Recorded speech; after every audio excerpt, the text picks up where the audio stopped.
Good morning, everyone. It is Saturday, July 10th, 2021, and this is the socially distanced car show. Now, the Rise and Shine second Saturday car show. Quite a variety today, and I'm going to be going around to do the interviews pretty soon. We're expecting more cars, but we'll start with this group. What a great variety that we have. Excellent stuff. Please introduce yourself and tell me what you brought today. Hi, I'm Dr. Barron Smith, and I'm the owner of a 1993 AMG 35A2C, more commonly known as a deuce and a half. A deuce and a half. Right. I've never had one of these at the show. Please, let's do a walk around and tell me all about it. Sure. Well, we can start here with the passenger side, and then here we have some typical kinds of things and items that we have in a deuce during Vietnam, such as the Army helmets, the M16, and some other things. But I have updated this with a lot of avionics and radios and things like that, make it more usable for myself. Right. But right. actually, I have it to take to car shows like this. To car shows. Even though you have gnarly off-road tires, you don't take this off-road. No, I do not take this off-road because that's why it looks as good as it does now, that I bought it for parades and shows and military events and things like that. Yeah, I've never seen one in this good condition. No, this one's never been off the road. In fact, it belonged to the Army. They bought it in 1983 and it was assigned to Papago National Guard unit at 52nd Street in McDowell. And it sat there until about 10 years ago when the first guy bought it, and it only had 1,100 miles on it. Wow. And right now it's got 1,800 miles on it, and that's all I've got on it. It's like a new truck. It is like 1,800, and it's a diesel? It's a diesel. It's a 465 cubic inch diesel, 6-cylinder, but it's a high compression diesel that uses a turbocharger. Therefore, it has high compression and can burn any kind of fuel. It's called a multi-fuel. Okay. You can run this on perfume, peanut oil, used motor oil, gasoline, diesel, cooking oil.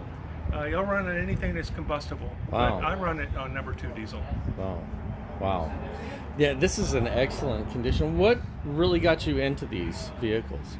I was looking for a vehicle to tow my helicopter display around Arizona and Southern California, and I wanted something that's military. And this was the closest fit I could find that would haul that. And this will do 55 miles an hour on the freeway. Oh. So this was the perfect choice. And I bought this, it's not 2015, so it's 6 years ago. 6 years ago? Let's do a walk around. Show me specific things that you find interesting about it. Okay. What's interesting up here is you see the size of the tires. Those weren't the stock tires that came with the Deuce. These are about 2 inches larger. They're $1,100 a piece. Wow. Times 11. It's a 10-wheel drive with a spare, and it's for giving a better. It handles better on pavement because the non-directional tires only had a very little piece of rubber on the ground. So it wasn't good on slick roads like ice or snow or anything like that. So these tires have much more grip. Up here I've extended the bumper to include a generator that I can use for emergency start if I need to start it, or you run electricity for anything else. It shows. That's Combat Teddy, my shotgun driver there, and he helps me get along here, and the kids love him. And also a lot of other people like him. Up here, this is what's called a bridge plaque that tells you how much weight you're allowed to take across a military bridge. This is a classification 8, up to a certain amount of points. This truck weighs 12,000 pounds. 12,000 And it would be 17,000 pounds loaded. Wow. Up here we have a chain for towing or being towed. I have one in the back too. And these are off-road halogens. And the headlights are also halogen. Those were $350 a piece. Wow. And then, of course, I have a really nice display board with the history that I've looked up on it and some specifications. Over here we have what's called a Mermac can, and this is for transferring hot food to the troops in the field. So you have one container that's meat, one container is vegetables, and one's potatoes. And this is a step to step up and open the hood. You can't do that from the ground very easily. No, it looks like you'd need some rappelling gear to get in and out of this thing. This is the driver's side. I carry extra fuel. Also, I have extra fuel in the cans in the back. So I have about 25 gallons of extra fuel. The main fuel tank will hold 50 gallons. And that'll get me about 400 miles. 50 gallons takes you 400 miles. Yes, this thing actually gets 12 miles a gallon. That's surprising. Yes, it is. It's a very efficient engine. That's surprising. I was thinking more like 4 miles. We have all the placards and directions for drivers that didn't maybe know how to drive this very well. But this one's also been upgraded with thick insulation, also tinted windows, air conditioning, and power steering. And if you look at the stick shift in there, that's out of a combat helicopter. That's hilarious. Did the buttons function? Yes. Over here we have the spare. That would be for the front wheels. Whip antenna for low band military radio, which I have one in there. This is a M35A2C, C standing for cargo. These sides actually fold down if I wanted to do that, so they could load pallets and things on the flatbed. Obviously, I don't use it for that. I've got set up so that I can put my vinyl cover over it. As I said, this is a 10-wheel drive. They call it 6x6, but actually you're driving 10 wheels off a direct drive. Wow. So that this will climb over just about anything. So this you said 450 cubic inch engine, right? 465 cubic inch engine. And so does that high compression is what's the if it does it have a long stroke or it's a long stroke, but it's only 134 horsepower. 134 horsepower. How much torque though? A lot, about 600 foot-pounds. 600 foot-pounds of torque. That's a significant amount. And this is registered as a historic vehicle in Arizona. Nice. And I have it insured through vehicle collector insurance.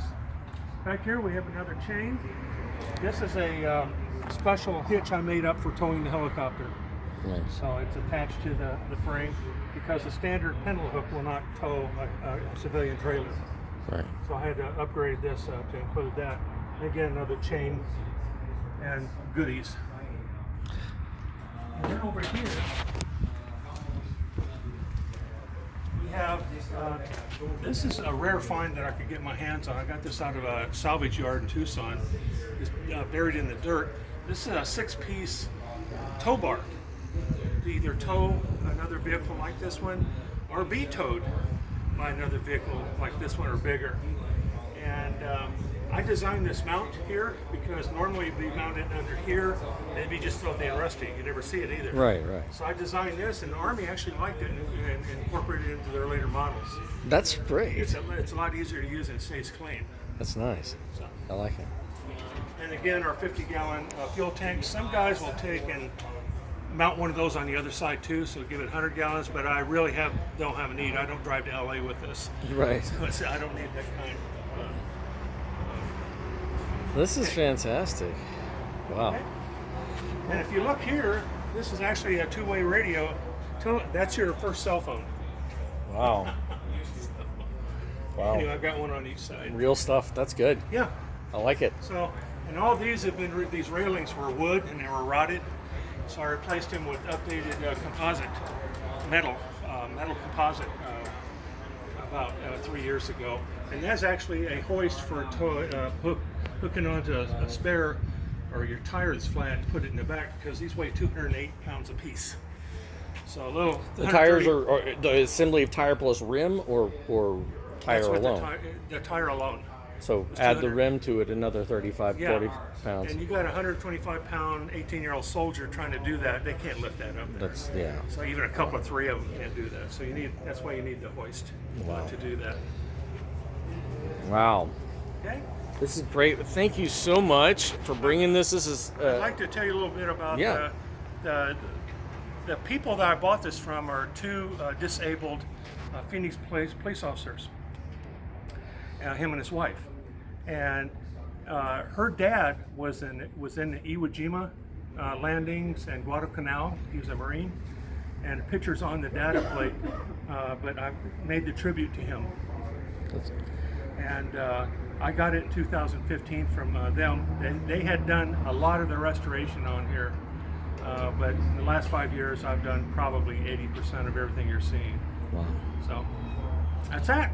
Excellent. This is such a cool vehicle. Thank you for bringing this. Well, thank you for asking me. And this is just really great. Thank you. Take care. Thank you, sir.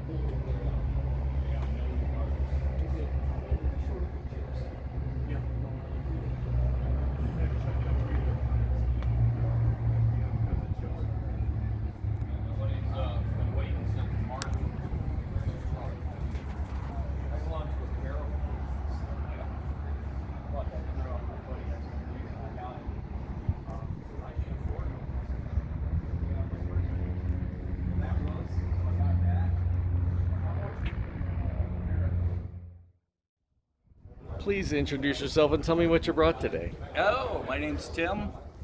I live in Mesa and I have a 23 Ford T-Bucket. A 1923 Ford T-Bucket. Tell me about this car.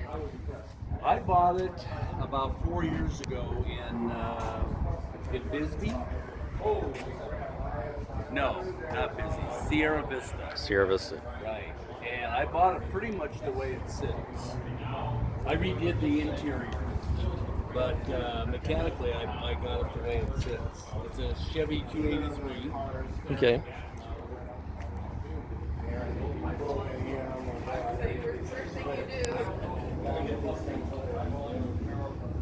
Any performance modifications to the engine? You know, again, I bought it the way it sits, so none that I know of. This thing only weighs, what, 1,200 pounds? Probably a little more than that, but under 15. Under 1,500 pounds? I'd Yeah. say 14 something. Yeah, even if that was, And most of it is sitting right there. most of it is the engine itself. Yeah. Let's see, Chevy 350 iron block. What's that going to be? 450 pounds? Maybe, right? 450 pounds. Because I had a car that had a 455 iron block, and I think that was a 735 pound engine, something like that. 283s are a good motor. Yeah. They only made them, I think, up until the late 60s. Does that sound right? 383. That's a 6. 283. Oh, 283. 283. I think the 350 replaced the 283. Okay. But I don't remember what year, but I think it was late 60s, early 70s. Right. So, but it's a lot of fun. Well, it looks fun. I heard you pulling up. It sounded great. Yeah. What a cool car. So you just drive it around, enjoy it, and well, the leather looks good. It's got a nice patina. This is a really good looking car. Really well kept. Is that the shift knob It down is. there? That's the Way knob down there. there? Yeah. Wow. Yeah. What's the longest road trip you've done in this car? Oh my gosh. I drove up to see my sister in Prescott. Here to Prescott. Here to Prescott, so that's about 100, a little over 100. It's about 2 hours. 2 hours. Yeah. I had too many bugs in my teeth when I was done, so I had to. Do you wear goggles? Sunglasses. Sunglasses. But here's my goggles right here. Nice. So, I can't imagine driving 2 hours at freeway speeds. Or did you cut I was in them? the right-hand lane, but I was still 55, 60. Okay. Yeah. Because, I mean, hitting bugs at 75, 80 miles an hour, that would hurt. That's why I don't have any teeth left. But They're all rotted from the bugs. Wow. Oh, it's fun. This is a cool vehicle, man. Those tires are wide. I just replaced these about 6 months ago. Mickey Thompson 60s. Nice. What size is that? What I want to do is I want to replace this back end with teak, Okay. and then I want to get a matching steering wheel and a taller shifter. Okay. And all wood. Are you? Is that a suicide knob? Yes. They still allow those? I don't know. They either do or don't. They do or don't.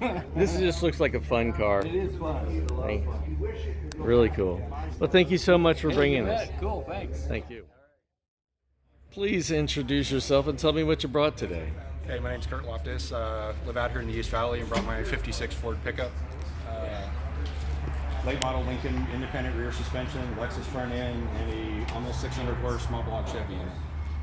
Okay, a Lincoln rear end, Yep. a Lexus front end, Yes, it's a mutt. and a 600 something horsepower gigantic engine. Holy, 385 stroker and Okay. 150 shot of nitrous just in case. 385. That's a 6.45 liter. Yeah, I started out as a 350.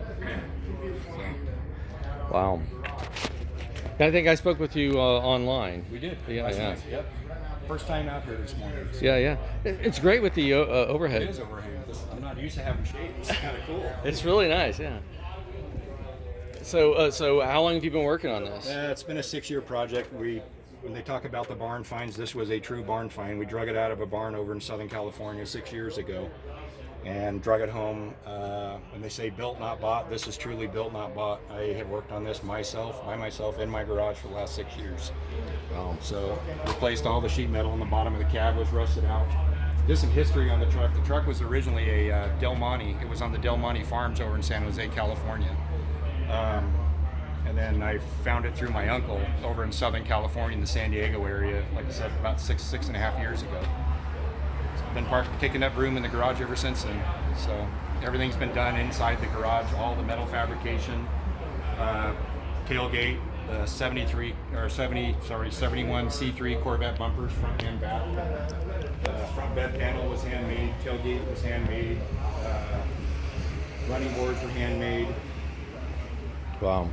I know that they still make a lot of these panels aftermarket because it's such a hot truck. They do. It really you can is. just about you can build one of these trucks out of a catalog. Unfortunately, I was putting my daughter through med school and I couldn't afford to do that. So Right. No, it's okay. I think this is. This is took a little pride on knowing that I built everything. That's what I'm saying. This is better because you are engaged Right. into the project. That's good. So everything for these trucks is $500. Tailgate's $500. The bed panel was $500. New fenders were $500. So Right. That adds up. We fabricated everything myself, to make everything fit. Late model Lexus front end on it, small block Chevy, Hydra Boost. The cam's too big, so I have no vacuum. So I'm running a Chevy Hydra Boost for my brake system. Okay. Is this the color you're going to do Yes. the exterior? Yeah, the rest of the truck's going to be that same color. It's like a tangerine. Yeah, it's a custom mix. It's a little lighter than a little more gold pearl in it than a Tangelo, than a House of Color Tangelo. Right. So hopefully that'll be done by November. I got door gaps to do, and then the lovely task of priming and block sanding. Listen, I love this, that it's you can see the steps of the project as it happens. Absolutely. I bring this every month and we'll see the updates cool. as it happens. I wanted to keep it drivable. I wanted to be able to work on it, but I wanted to be able to work on it every weekend, but I didn't want it down where I couldn't drive it and enjoy it. Right. So Right. I will do that. That'll be fun. Yeah, because we can document the build process of this. This is really, what great lines. Trucks today don't have good lines. I know. I've gotten kind of chastised for putting a Chevy in a Ford, but I'm just a hot rodder. I've had Chevys and That's what Fords. I mean. That hot rod right there as Chevy in that a one, Chevy. but I had common. the motor came out of another car. It was too much motor not to use. So Right. and it's kind of a mud anyway. Like I said, it's half Lincoln, half Ford, half Lexus, part Chevy. So it's mine. 100% drivable. And drivable and air conditioned. That's important. Well, thank you so much for bringing it. Thank you. Take care. Nick, you're back. What is this, the third interview? This is the third, but you've made changes. You've made If changes. I fill it with gas, that's a change, right? Well, technically that is a change, but not like that. So, first thing, you changed the throttle body.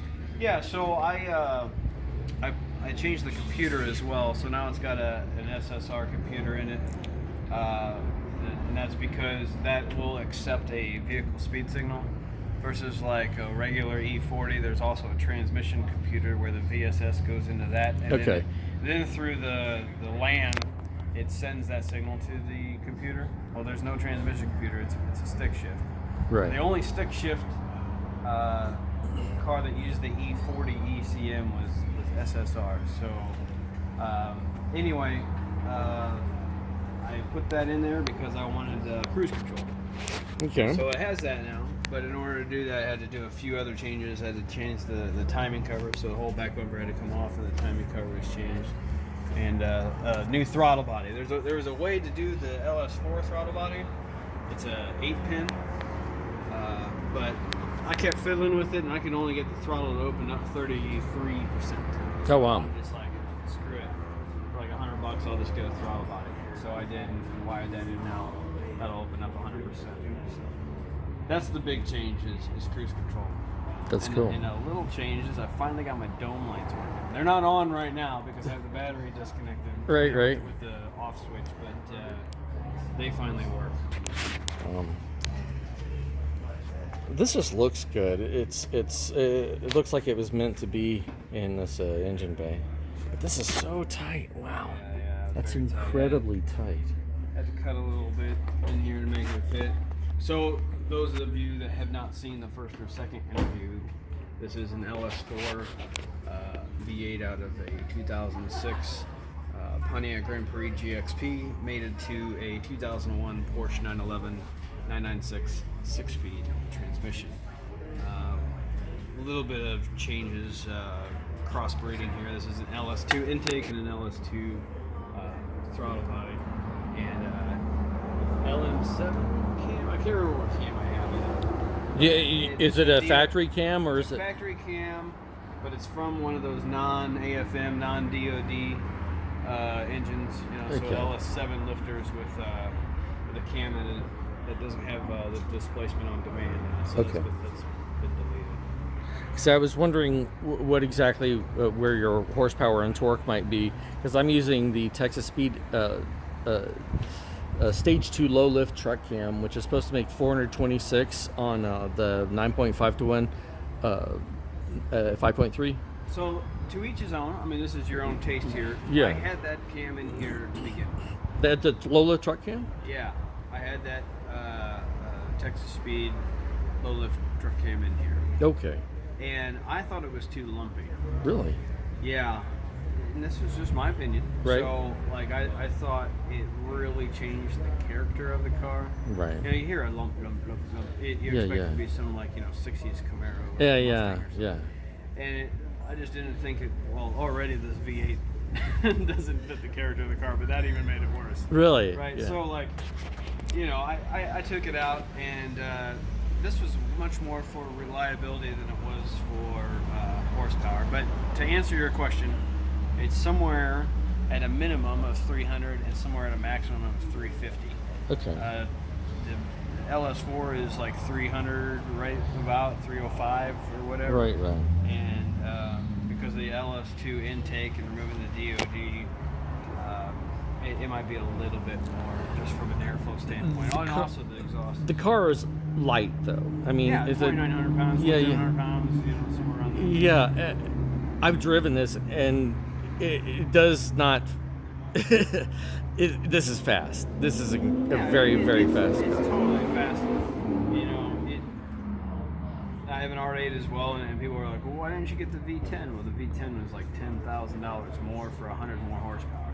And it's already got 430 horsepower. I mean, Right. how much do you need? You know, to me, it wasn't worth it bang for the buck. Right. That's the point. I didn't really care about having crazy amounts of horsepower. It's already triple the horsepower of a stock going. Right. Just as it is. So. Right. So you made the cruise control change. Yep. New throttle body, the spacer, and you're working on a control module. Oh, well, I mean, this is another change, and this is just a little like a tasteful ha-ha, as I got a smaller version of like the flux capacitor. That is hilarious. I just put the computer in there. I think that is fantastic. Just run the ECM inside a flux capacitor box. The true one from the movie, right, is like twice this size, because the movie has this window's gone, right? Yeah, yeah. The whole panel. This thing's twice the size, back here. Are you going to put LEDs in it? Well, I did. All I did. That's You see how hilarious. there's a hole on top? Yeah, yeah. All I did was cut a hole so when the dome light's on, right? Oh, it lights shines, up. Shines in. That's funny. Got the flux capacitor in there and all that good Yeah. stuff. Not really a flux. It's the engine ECM. computer. It's ECM, man. That's cool. Yeah. I love these cars. It's fantastic. Well, Nick, thank you so much for bringing this Hey, you're today. welcome. It's really, this is a great car. Thanks. Man.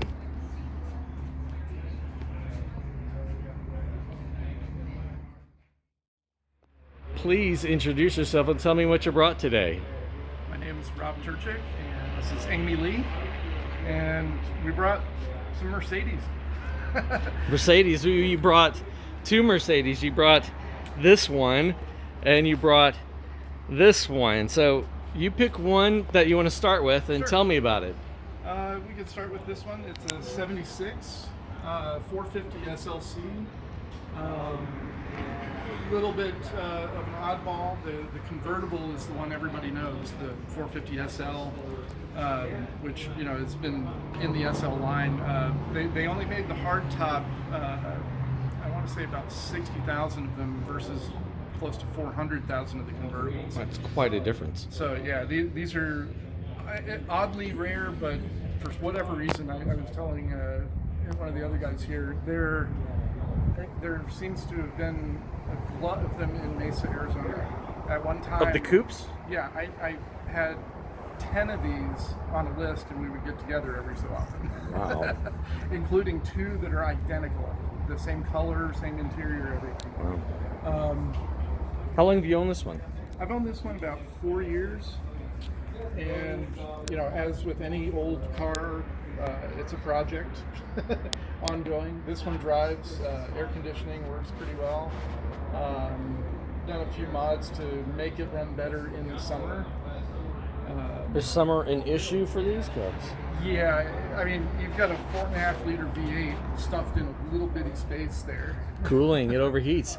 Yeah. Does this use a Bosch fuel system? Yes. This one, I want to say it's the K-Jet. I'm familiar with the K-Jet system. Okay. Yeah, They don't like to sit. no. Yeah. If you use it regularly, it's fine. Yeah. It's the sitting that K-Jet doesn't like. Exactly. And that's, I didn't get into this for hanger queens by any stretch. No, I wanted to drive well, these things. they look great. You've owned this just for 4 years, Yep. Yeah. but this is like a.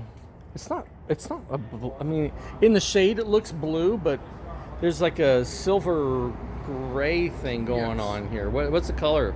Color is 906 Grabla, which is blue gray.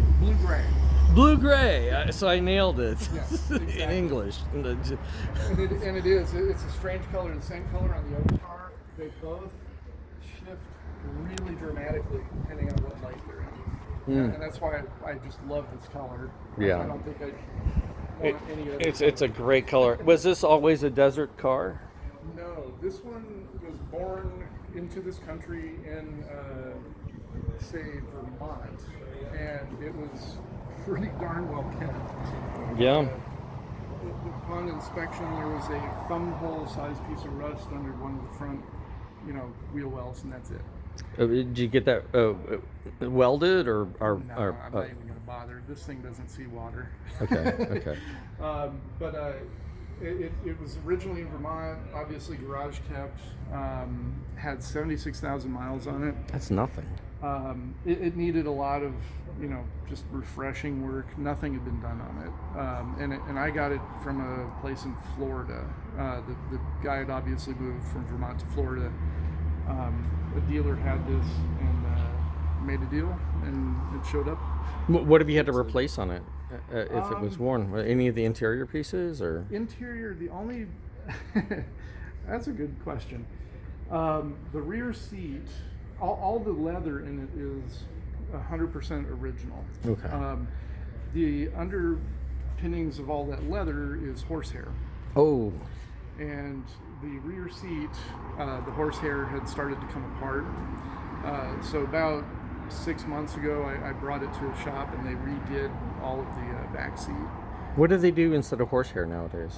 They're doing like the poly foam and it's like all sorts of other materials. Not horsehair anymore. You can get the horsehair, but it's why? crazy expensive. Yeah. But and why? it'll wear out. Yeah. But yeah, now the back seat feels great. Eventually, I'll have to do the same in the fronts. Right. I noticed little bits of horsehair. Right on. Yeah, it's just a beautiful, timeless design. It really is. And hopefully it'll run forever. Um, they're known as the Panzerwagen, the tank. Yeah. And when you see the curb weight of that, Yeah, these are surprisingly heavy. It weighs 500 pounds less than my Honda Pilot. Really? Yeah. And the Honda Pilot's a big SUV. Yeah, it is. Yeah. Wow. So, what else did you bring today? I brought a 1962 220 SE coupe. This is very recent. I had this about a month, and I've always loved this body style. It's beautiful. Got the urge to go find one, and after searching the entire country for about a month, including flying to a couple to see them, sitting at my couch one Friday night, realized the dealer in Scottsdale had one. Searching the country and find one local. That's great. Yep. Wow. And, this is in perfect condition. Is this restored or is this original? The interior is restored leather. I am actually working on the wood. I've done the glove compartment and the ashtray right now. The wood is really the toughest part of this to restore. So I don't know how far I'm actually going to get. The distance from here to here is pretty impressive. Well, and you might notice a common theme between these two cars: pillarless coupes. That's right. There's no column right here. So this window kind of comes up here, or does it go straight up, or? It kind of curves around a little bit. Okay. Yeah.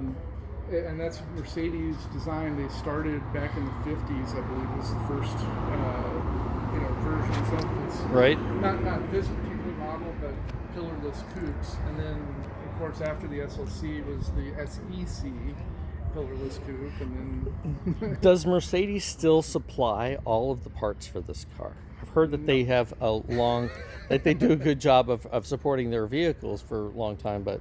Not this one. Not this one? No. When they get back to this old, they're it's an eBay challenge, and then who you know. Wow. Making network connections. And really scouring, the world, because parts could be anywhere. Wow. I've been fortunate. The only thing I've really had to do with this was replace the wheels and tires. The originals were 13s, and it's impossible to find 13-inch tires. Yeah, 13s are impossible. What are these, 14s, These 15s? Are 14s, okay. Yeah. And well, it looks good. It really does. It's such a great styling. This is kind of the last generation of hand-built Mercedes. Right. The 60s up to about 70s. I assume all the horsehair is out of this one. Oh yeah. Yeah. I'm going to get another look at this interior. This is,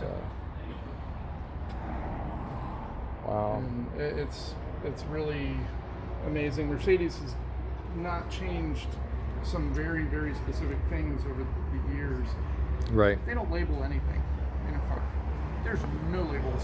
No labels. And you know, modern ones, you know, I have friends who have, you know, modern, you know, 2 or 3 year old Mercedes. You get a little icon. Right. There's no indication of what the heck that means. Yeah, a little picture. This one, you don't even get the icon. It's just a switch or It's a not, switch. but yeah. So for the first week, I'm trying to turn on the headlights and the windshield wipers are going. Nice. And you know, my sons all are confused with the roll-up windows. And then, what's that big black knob? Oh, that's for the vent windows.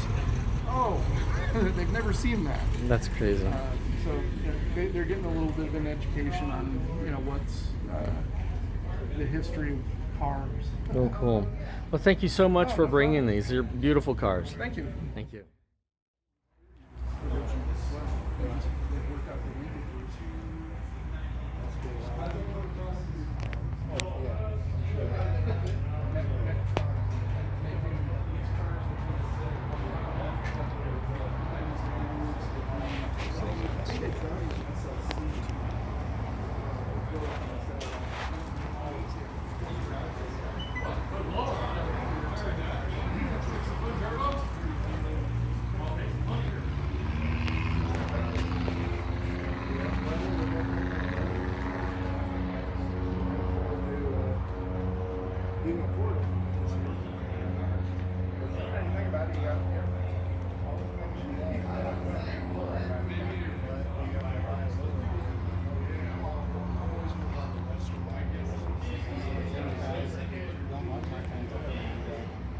Change things.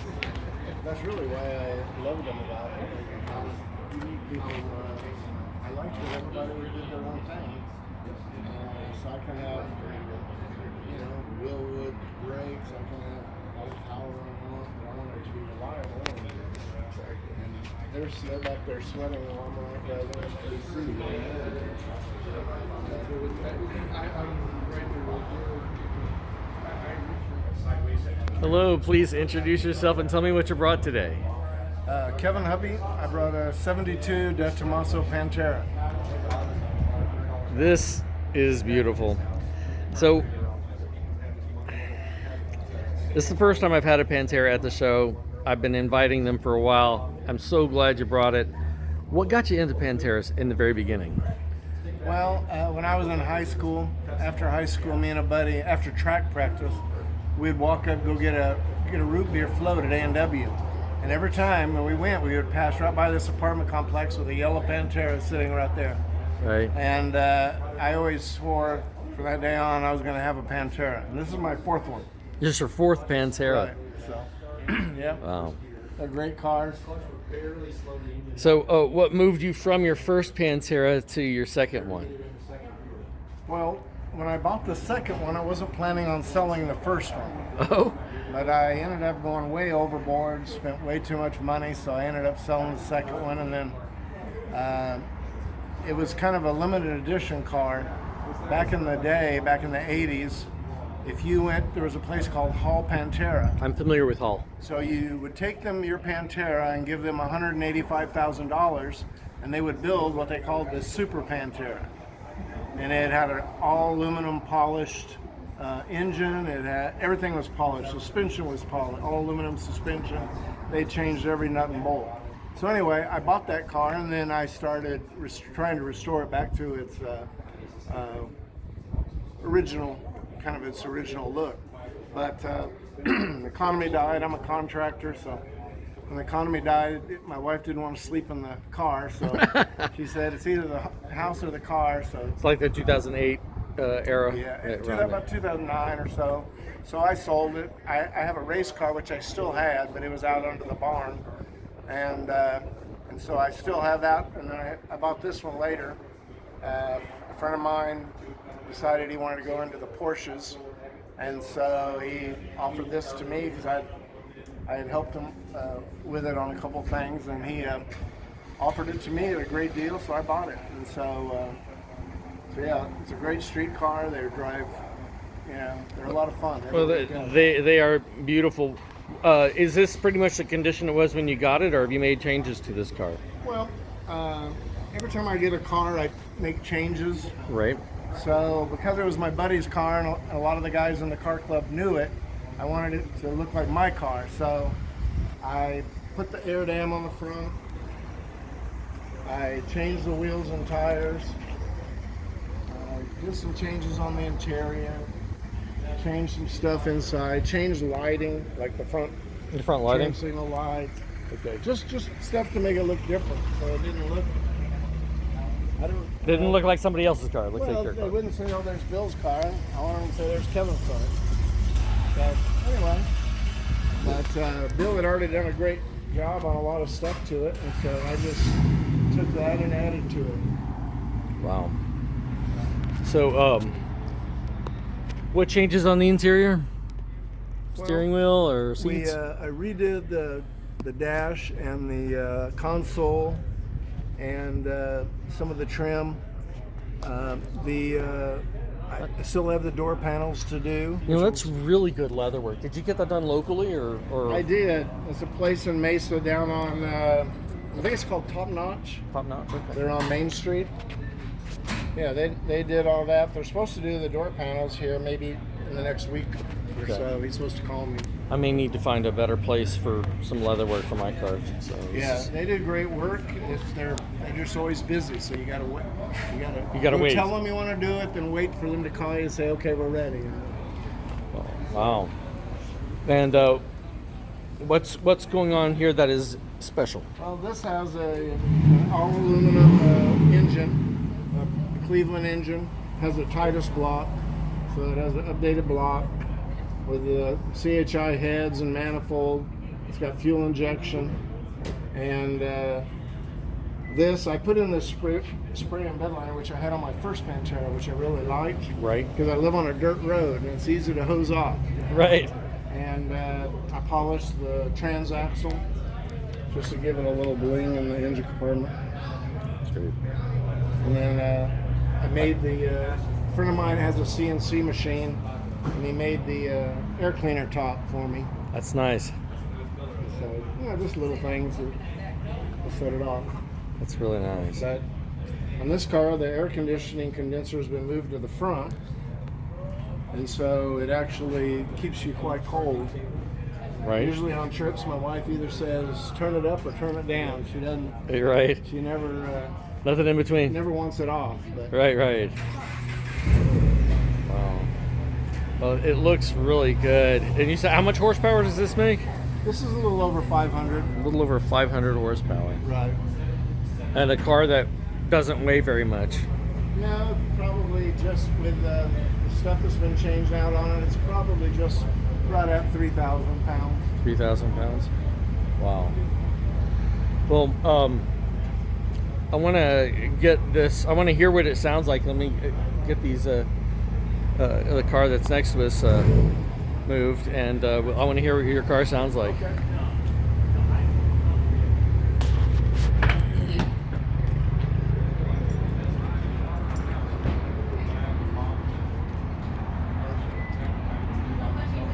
It's a snug fit.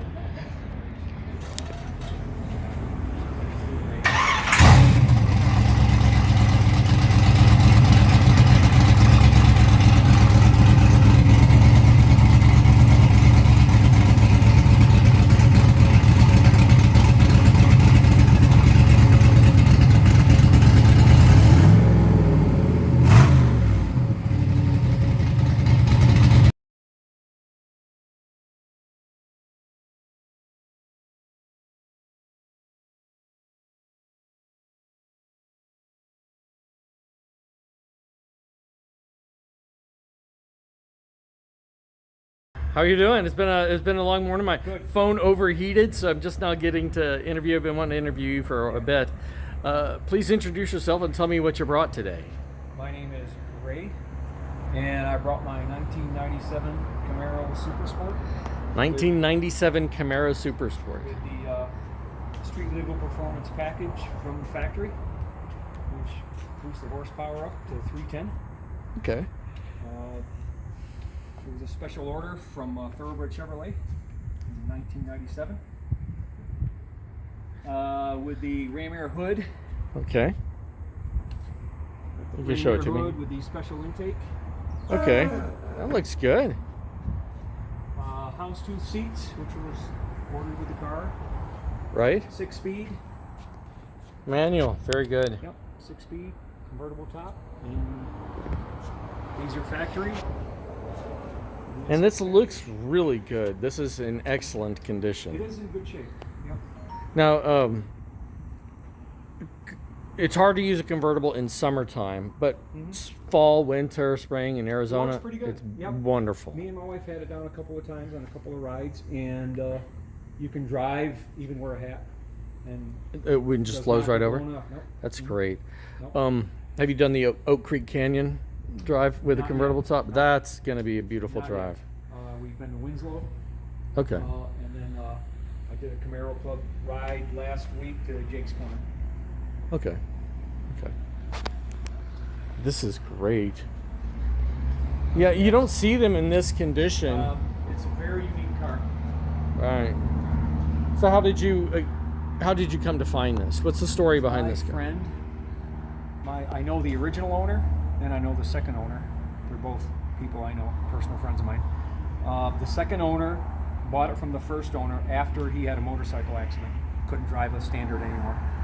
So my friend had it for about 10 years, and the last 6 years he only drove it like 2,000 miles. So we were up at the car show in Fountain Hills at Phil's, and my other friend said, "You still got that Camaro?" And I says, "Yeah, you do ya?" And he said, "Yeah." I said, "What are you doing with it?" He says, "Just sits in the yard under the cover." I says, "What do you want for it?" And so I got it for $12,500. Oh. But I've had to do some work to it, so it's almost done. I just got the stripes left to do. And it'll be all done the way it should be. Wow. So it's only got 49,000 miles on it. 49,000 miles. This thing looks great. Like I said, you don't see them kept in this good condition for that era. Well, thank you so much for bringing this.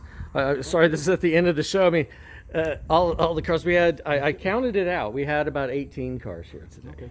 So, I took a couple pictures. yeah, it was really good. Are you in the Facebook group, the Social Distance Car Show Facebook group?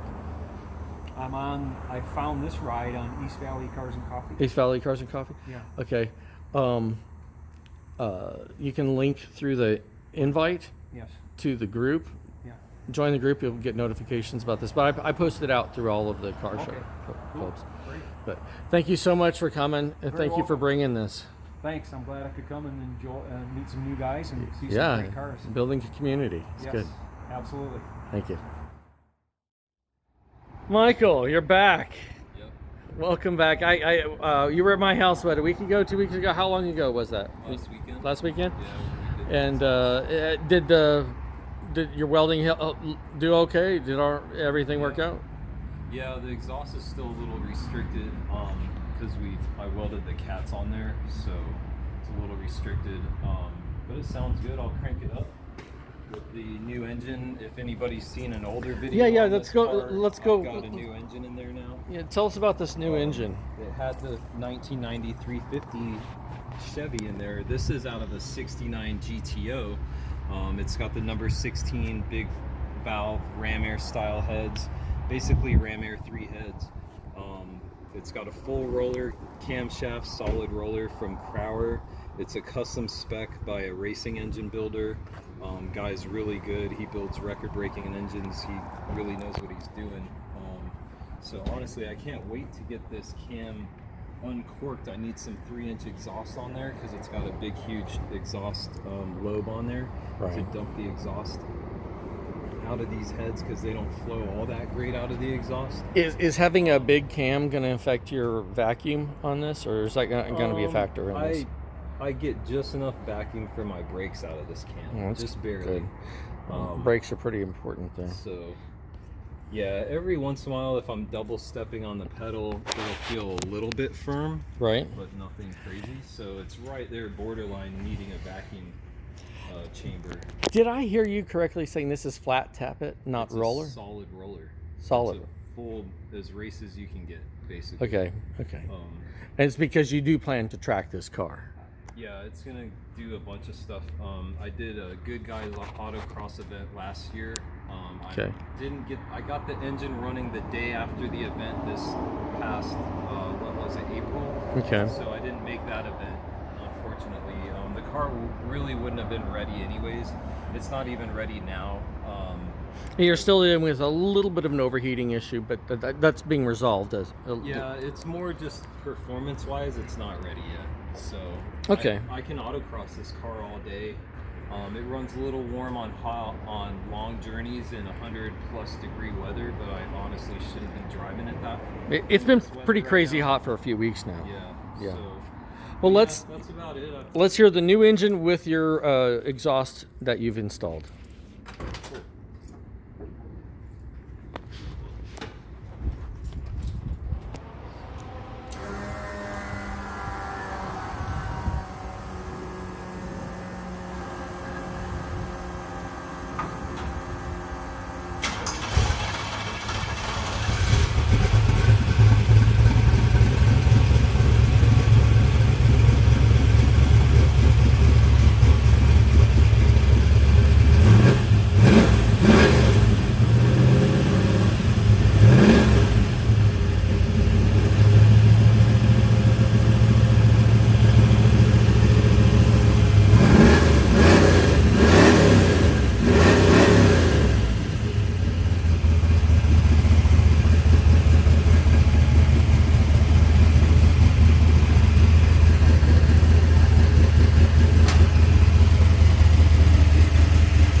It is certainly quieter than it was before this exhaust mod. Yeah.